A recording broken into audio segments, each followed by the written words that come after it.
What's up, beautiful people? This is Pretty Girl Love Trap content.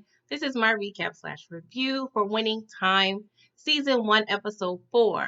Who the F is Jack Mckinney? All right. So, you guys, another solid episode. No complaints at this point for this show. It's definitely on point and to my liking. So, let's move on and let's get to this episode, shall we? Okay. So, it starts off as 1968. Okay. So, we're moving back just a tad bit, okay? We see, a woman and some kids just going and walking and going, okay? And then we see your boy Jerry Buss, okay? He's with another woman who's at least half his age. They're apparently on a date and things are getting a little, close and frisky, shall we, okay? So this same woman goes into a restaurant and yeah, it ends up being Buss's looks like current wife. And I'm like, what's going on here? She got the kids and you on a date bus? Like, what's going on here? Okay. And he was like, hey, he was a little surprised. He was like, I'll get the check. And then they went to another like part of the restaurant. I'm like, make it make sense. What's going on here? I mean, were you guys separated? I don't know. And the young lady asked Bus, like, hey, who was that? He was like, oh, it's my wife. I'm like, oh, casual speakings, okay. Anywho, all right. So we see, things are getting more friskier. They're doing some things they shouldn't be doing at this table. Next thing we see, young Jeannie Buss looks like she's maybe 10 or 11 or so. She catches her dad and, unnecessary acts with this young woman. Of course, she's a little startled. He's a little startled, but yeah, it's a little awkwardness going on up in here. But yeah, this is kind of showing us the relationship between Buss and Jeannie at this point, all right? So we move back along, okay? Current time. And yeah, we're at Vic's funeral, okay? And yeah, it's sad.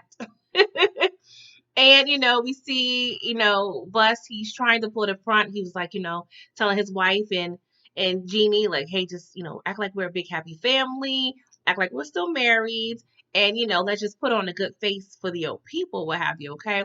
So of course Bus introduces himself to Vic's wife and she slaps him. She's pretty much telling him, like, you push too hard. You push too hard. And this is what happens. My husband is 6 feet under, okay? And it was low key, just shocking and embarrassing. But hey, let her get her frustrations out. Okay? So yeah, the funeral is done and Jerry Tark is out. Okay? Woo! So of course we know Wes has been doing his research on Jack Mckinney, and everybody in the episode is talking about who the F is Jack Mckinney, okay? And at this point he is the assistant coach to Portland.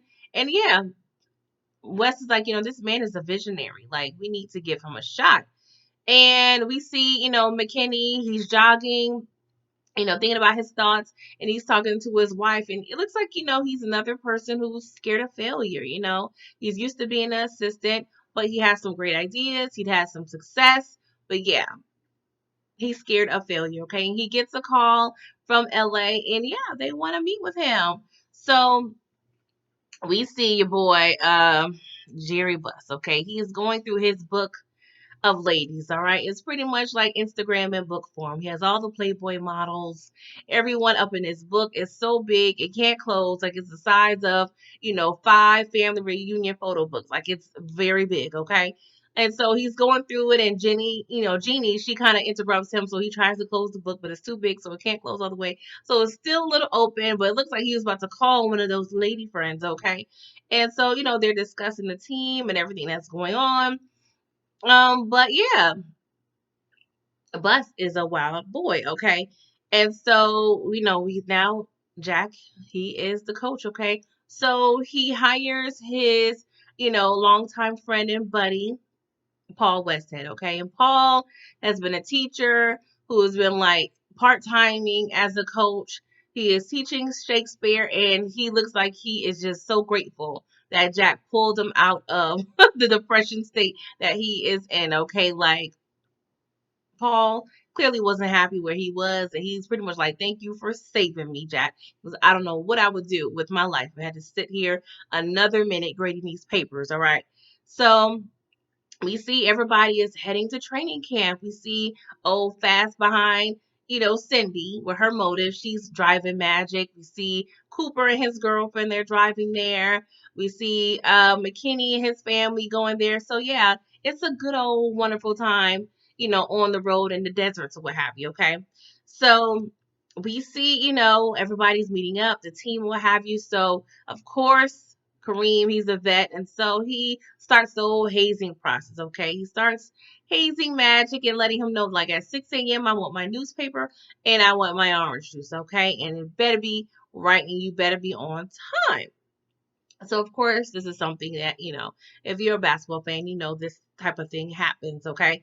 And so we see McKinney, he meets with the team, and he pretty much has his team broken down to a science, letting them know how long it takes for them to complete each play, their missed opportunities, and he's pretty much telling them like, hey, this is why you're losing, and this is the standard of the NBA, as methodological, practical, and slow. And it's time for the game to be changed, okay? I have a new plan. It's called the constant motion offense, okay? And Kareem was like, "Ugh, just street ball." And he was like, yeah, street ball. Like, what? Like, it's exciting. It's new. Like, why wait until the other team messes up to be able to maximize on your scoring where you could just keep the ball, rolling and have success on your own, merit versus waiting on the failure of the other team. And I'm just like, okay, I like that. But yeah, Jack McKinney, he has some ideas, all right.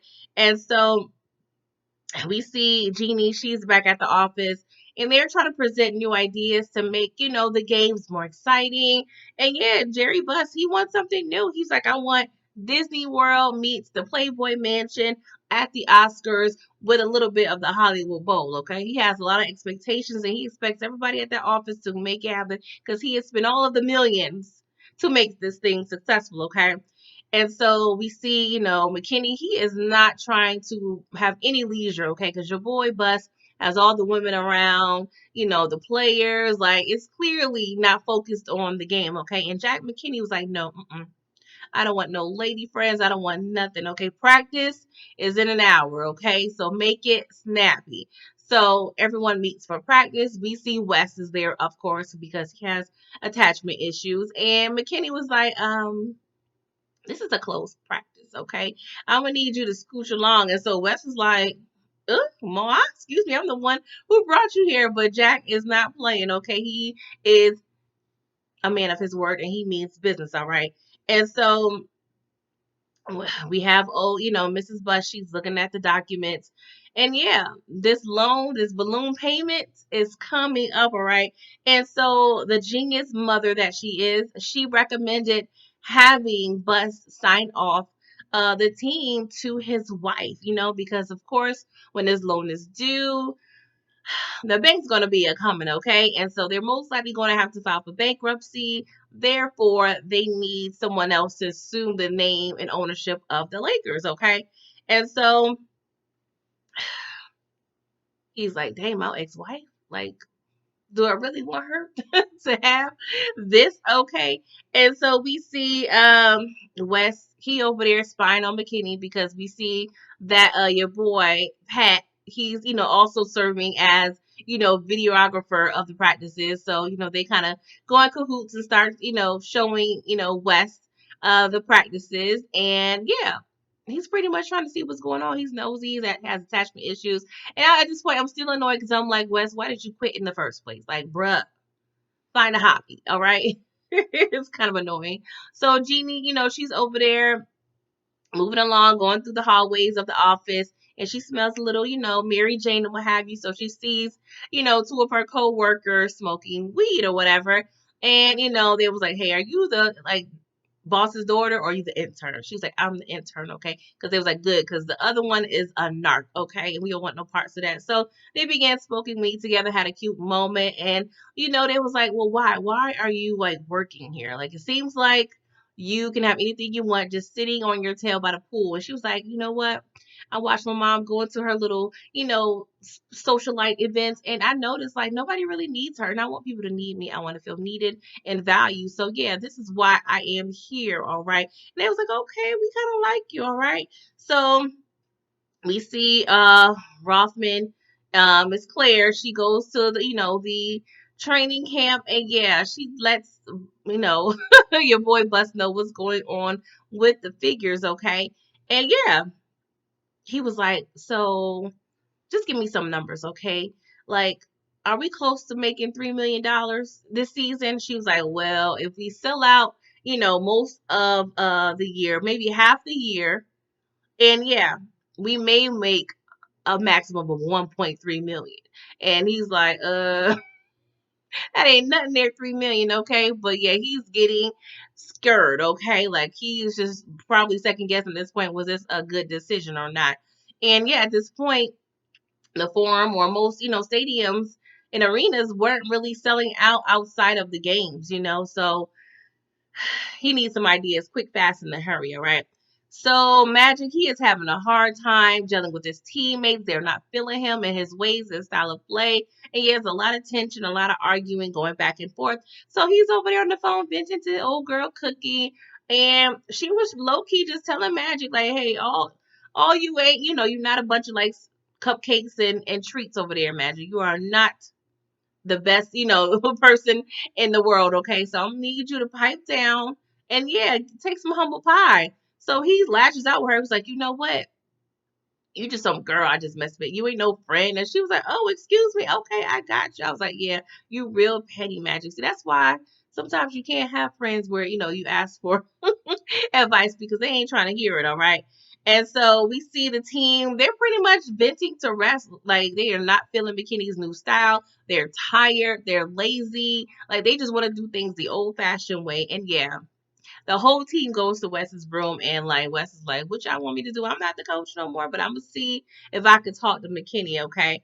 And so West goes to Mckinney, was like, hey, I understand your new playing style, but I need you to meet the team halfway. Like, they're not used to all this running and ripping. Like, can you meet them halfway? Like, that may work out because right now, they's tired, all right? So, of course, Mckinney, he's trying to see, and be open minded. Meanwhile, we see the ex-wife Joanne pop up and Bus, he's handed some documents and she was like, here you go.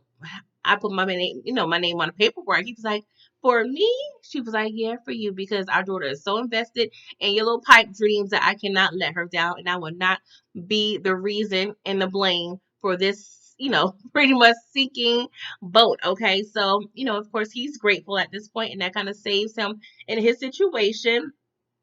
So yeah, practice is starting to go well. Nixon and Magic, they're, having a good little time playing. And yeah, it looks like, the formula in that trials and errors that Mckinney is coming up with is actually working, all right? And yeah, we find out Cooper makes a team because he was hella nervous and scared, all right? And yeah, Jeannie, she presents this little bimbo book, if you will, to Claire. She was like, this is what my dad likes. We need to make sure that these, cheerleaders and these dancers are, like this. And they were showing all the, risque photos in the book or what have you. So, the episode pretty much ends. And yeah, we're following the journey of this wonderful dynasty that becomes the Laker dynasty. So if you guys please like this video, subscribe to my channel, and please let me know what you think. What do you think in the comments, okay? And until later, bye-bye.